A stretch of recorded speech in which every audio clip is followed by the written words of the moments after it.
ఏజెన్సీలో పవన్ కళ్యాణ్ గారు పర్యటన మొన్న కూడా అక్కడ ఏజెన్సీకి వెళ్ళారు.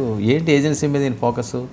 ఆ మంత్రిత్వం ఉంది కాబట్టి అంటే మొదటి నుంచి పవన్ కళ్యాణ్కు మంత్రిత్వ శాఖ ఒకటి ఉంది, పర్యావరణ పరిరక్షణ అనేది ఒకటి ఉంది. మూడోది మీరు గమనిస్తే బీజేపీ అమిత్ షా కూడా నిన్న అక్కడికి వెళ్ళాడు.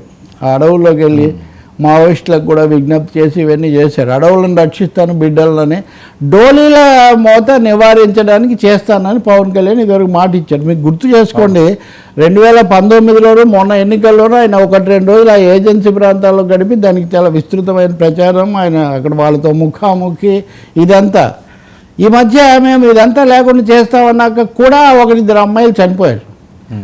డోలీల దృశ్యం అన్నది ఇప్పటికి కూడా అక్కడ కనిపిస్తుంది. మొన్న నేను చేసిన ఒక ఇంటర్వ్యూలో కూడా ఐఏఎస్ని అడిగితే అది చాలా సమస్య ఉంది, కానీ చేయాలి, కనెక్టివిటీ ఇదంతా ఏం జరగడం లేదు అది. కాబట్టి పవన్ చెప్పిన 2 రోజులుగా ఇక్కడ ఇలాంటి ఘటన జరిగిందని ఒక విమర్శ వచ్చింది అక్కడ. ఆయన ఇప్పుడు వెళ్ళి మరి ఏం చేస్తారు, తక్షణం ఏమి రక్షణ కల్పిస్తారు అనేది మనం చూడాల్సిందే. కానీ పరిస్థితి బాగాలేదు. ఏజెన్సీ ప్రాంతాల్లో తక్షణం చర్యలు తీసుకోవాల్సిన అవసరం మటుకు చాలా ఎక్కువగా ఉంది. ఇంకొక పెద్ద సమస్య ఏమంటే పవన్ చేయలేనిది అది కార్పొరేట్లు బాక్సింగ్ అని ఇంకోటి అని వాటిని తీసేసుకుంటున్నారు. వాటిని తీసుకున్నప్పుడు వీళ్ళు ఆశ్రయం లేకుండా పోతున్నారు. మరి ఆయన చివరికి ఏం ప్రకటనిస్తారు? ఆఖరికి వర్మ 170 అని ఒకటి ఉంటుంది కదా గిరిజన అది, వాటికి కూడా రక్షణ లేకుండా పోతుందా అన్న స్థాయిలోకి వస్తే సమస్య.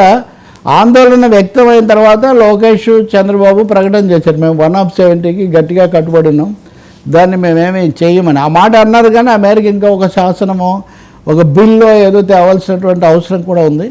సో ఇంత బహుముఖంగా ఉన్న ఈ ఏజెన్సీ సమస్యలకు డిప్యూటీ సీఎం గారు ఏమి పరిష్కారం చెప్తారు, అక్కడ ఏమేమి మాట్లాడతారు. ఉపాధి కల్పన కూడా డిఎస్సి పెట్టినప్పుడు కూడా ఆదివాసులకు సంబంధించి ప్రత్యేకంగా ఒక సెక్షన్ ఉంది, దాని ప్రకారం చేయమని ప్రత్యేకంగా జరపమని అడిగారు. ఆ పోస్టులన్నీ ఖాళీ ఉన్నాయి, అవి కనుక కల్పిస్తే ఆ ప్రాంతాలు బాగుపడతాయి. సో పవన్ కళ్యాణ్ అక్కడ రహదారులు, వైద్యం, ఇది ఈ డిఎస్సి ప్రత్యేక డిఎస్సి జరపడం, ఇవి ఏమైనా చర్యలు తీసుకుంటారా మనం చూడాలి.